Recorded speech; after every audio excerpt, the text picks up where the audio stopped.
এখানে যারা আজকে একসঙ্গে ইফতারে বসেছি, আমাদের সকলের চিন্তা, আমাদের সকলের ভাবনা হয়তো একদম এক নয়।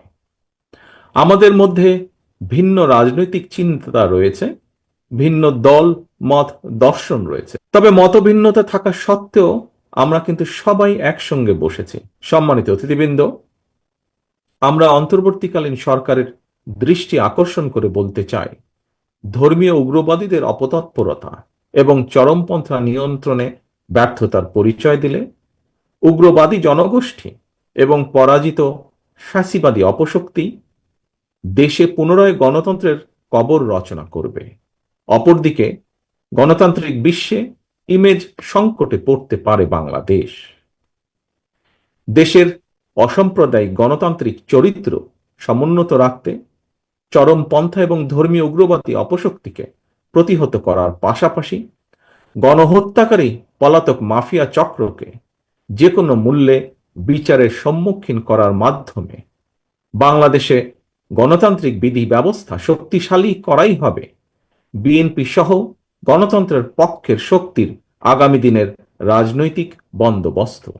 গণতন্ত্র মানবাধিকার আর জনগণের ভোটের অধিকার প্রতিষ্ঠার জন্য দীর্ঘ আন্দোলন সংগ্রামের ধারাবাহিকতায় জুলাই আগস্টে বীর জনতার রক্তক্ষয়ী অভ্যুত্থানে মাফিয়া পলাতক মাফিয়া চক্রের পতনের পর 7 মাস পার হয়েছে।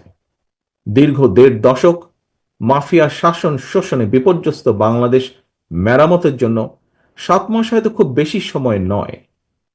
তবে আগামী দিনগুলোতে অন্তর্বর্তীকালীন সরকারের কার্যক্রম কিংবা কর্মপরিকল্পনার রূপরেখা জনগণের সামনে আরো স্পষ্ট এবং সুনির্দিষ্ট হলে জনমনে থাকা সকল সন্দেহ সংশয়ের অবসান ঘটত।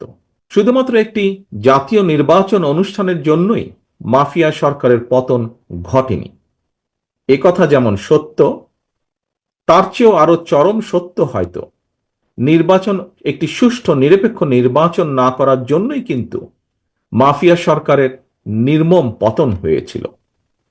সুতরাং একটি নির্বাচনকে শুধুমাত্র কোনো একটি রাজনৈতিক দলের ক্ষমতায় যাওয়া না যাওয়ার বিষয় হিসেবেই বিবেচনা করার অবকাশ নেই।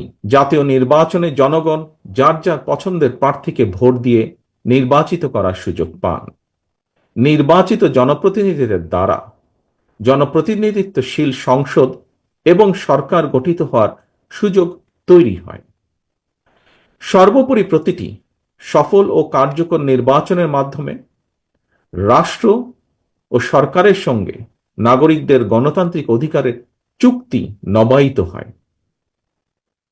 রাষ্ট্রের সঙ্গে জনগণের মালিকানার সম্পর্ক গভীরতর হয়।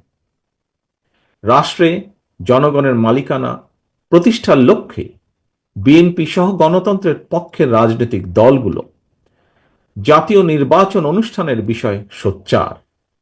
কিন্তু অন্তর্বর্তীকালীন সরকারের কোনো কোনো উপদেষ্টা, এমনকি দু একটি রাজনৈতিক দলকেও জাতীয় নির্বাচনের ব্যাপারে ইদানিং কিছুটা ভিন্ন স্বরে কথা বলতে শোনা যায়।